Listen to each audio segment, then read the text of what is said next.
Dans cette vidéo, je vais vous présenter donc la VoIP avec le produit Trixbox.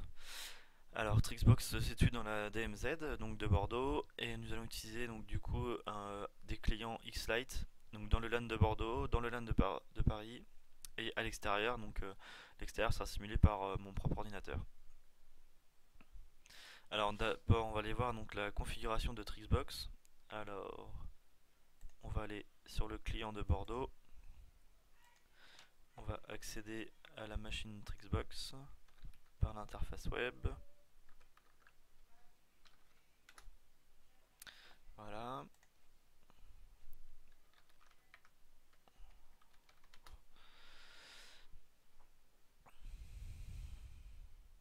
On ferme ça. Alors, on a actuellement pour la partie Trixbox configurée donc deux softphones qui sont connectés, un trunk online pour pouvoir appeler l'extérieur et un IP trunk registration pour recevoir les appels. Et j'ai pas réussi cette partie donc de réception d'appel, j'ai réussi que l'émission de l'appel vers l'extérieur. Alors, les extensions. Donc en fait, on a une extension 2001 pour Bordeaux et on a une extension 3001 pour Paris. Donc là, on est actuellement sur le client de Bordeaux, donc il doit être connecté. Donc voilà, on va pouvoir voir la configuration. Voilà, 2001, Bordeaux, il est connecté au Trixbox. Et donc celui de Paris, de la même manière, Trixbox. Voilà. Donc il faut savoir que du coup, il passe par le tunnel IPsec,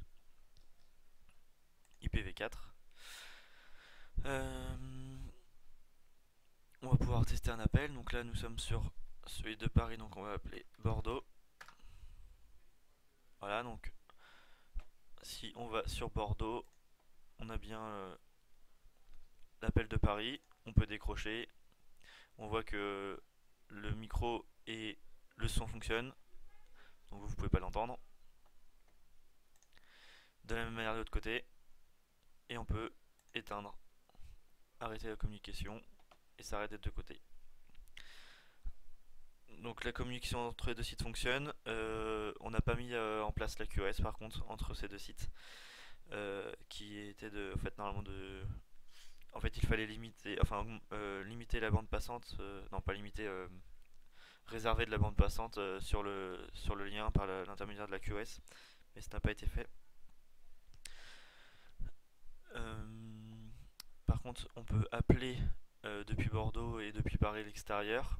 Donc en fait, on utilise Ekiga. Donc je vais vous montrer la configuration. Alors, en entrée, en sortie, on a créé une règle.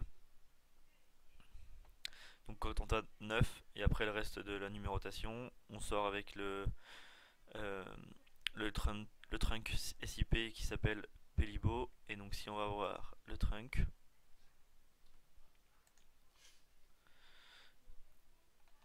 hop, on sélectionne le trunk. Voilà. Donc là on voit la configuration du trunk, donc l'utilisateur, le mot de passe et le nom de l'hébergeur externe. Voilà. Donc ça nous permet d'appeler l'extérieur. Donc par exemple on va appeler un autre compte Ekiga qui s'appelle Guillaume. Donc on va taper 9 pour, en fait ça va nous indiquer qu'on utilise la route externe pour sortir. Et on appelle Mathieu Guillaume. Voilà. Et en fait donc du coup je vais récupérer cet appel sur mon propre PC. Voilà, qu'on voit ici. Donc du coup on voit bien la sortie en 2001. On peut accepter. Donc voilà, on a bien les échanges entre les deux X-Lite. Et on éteint la communication. Ah, c'est pas éteint. Petit problème. Voilà. Et donc ça fonctionne bien pour la partie téléphonie sur cette partie-là. Le seul inconvénient c'est qu'on n'a pas réussi à appeler de l'extérieur vers l'intérieur de de notre réseau. Voilà pour la partie VoIP. Je voulais vous montrer aussi rapidement pourquoi marchait pas. J'ai oublié de vous montrer dans la partie supervision pourquoi sur Nagios on ne peut pas avoir d'IPv6. Donc sur Nagios, voilà. Donc en fait on a bien configuré sur l'interface, on a configuré une IPv6. Et le problème c'est quand on redémarre le service, hop là, service network init.d network restart, et là il nous dit qu'en fait le noyau ne prend pas en compte l'option IPv6. Donc du coup comme c'est pas présent dans le noyau, on ne peut pas utiliser l'IPv6 pour cette machine. Voilà. Donc pour conclure sur la VoIP,